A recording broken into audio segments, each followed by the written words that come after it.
Hello students and learners, welcome to the Brainbox tutorials. I'm your teacher Priyanka और ये रहा मेरे पास English literature paper आज का. So let us quickly solve section A, that is MCQs. Question number 1, part 1. What was Julius Caesar's dying words? That is very easy. Option number B, et tu brute, then fall Caesar. B. Next one, which of the following phrases best describes Antony's mood when he says, "O mighty Caesar, dost thou lie so low?" Frustration and rage, grief and sorrow. Grief and sorrow is the correct option. Number 3, which of the following does Antony not say about Caesar in his funeral speech? That Caesar was ambitious and wanted to be crowned king, had compassion for Caesar, was valiant in battle. Caesar has lived 75 drachma, so he has not said this, option A. Now coming to fourth one, Antony says, "These many then shall die, their names are pricked."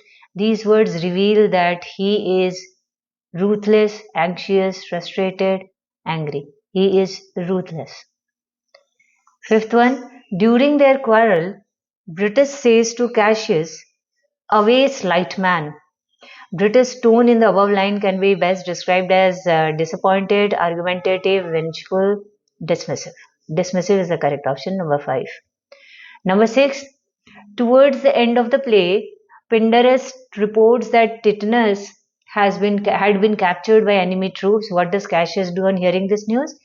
A. He orders an immediate attack to rescue Titinius. B. Fearing defeat, he decides to flee the battlefield. C. He persuades Pindarus to help him take his life. Right. Option C is correct option. Number 7. What did Martin dislike about the elevator in his apartment building? What did he dislike? The unpleasant smell, its dirty floor, its small size, the poor ventilation. It's its small size. C. Now coming to number 8. Choose the option that lists the sequence of events from Stephen Leacock's the short story with the photographer in the correct order. Okay. Even as he was protesting, the photographer managed to take a candid photograph. At the studio, the photographer's criticisms of his face made the author feel worthless and unattractive. Disturbed and upset by the photographer's criticism and instruction, the author voiced his protest. The author wanted to have his photograph taken. This one is first one. So at the studio, the photographer's criticism of his face made the author feel. This one is second one. Then third one will be disturbed and upset by the photographer's criticism. See, the author voiced his protest. And last one will be 1. Even as he was protesting, he managed to take a candidate. So 4, then 3, then 2, then 3, then 1. 4, 2, 3, 1, option B. Now coming to next one. Nana has many voices. There is a special one she uses to shut everyone up. Shut everyone up.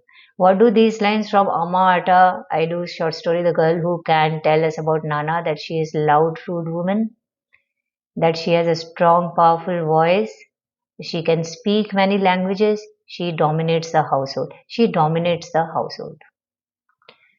Now comes next one, number 10. What were the people in Mead's neighborhood doing when he was out walking at night?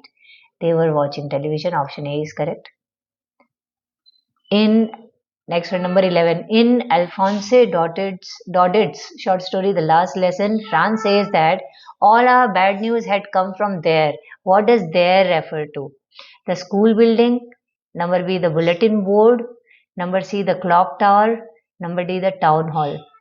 Bad news has come from bulletin board. Number 12. Which of the given options contains a figure of speech that appears in the following lines from Longfellow's poem Haunted Houses? The spirit world around this world of sense floats like an atmosphere. Like an atmosphere, that means a simile.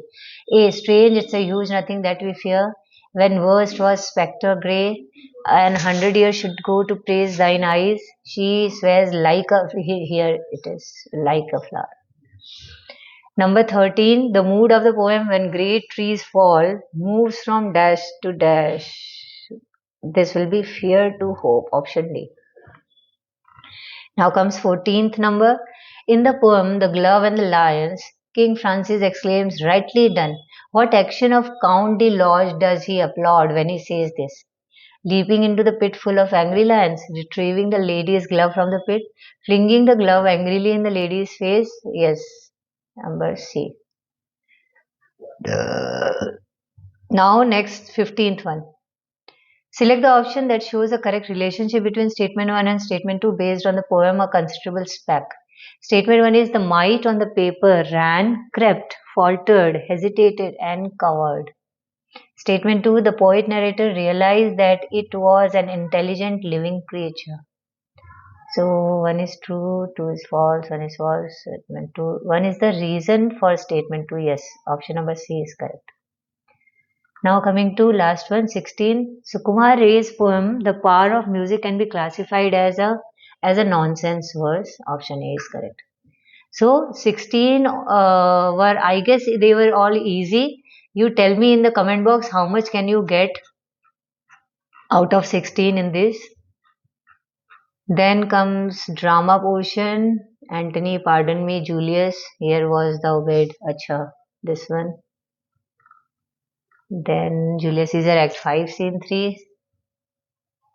Extract from that particular scene. Then prose, The Girl Who Can, and another one from Pedestrian. Then poetry section, first one is When Great Trees Fall, and second one is from The Power of Music. So I guess overall the paper was easy, not very tough. You tell me in the comment box how did you find this paper. Okay, and we will meet soon for next paper analysis. Bye bye, Jai Hind.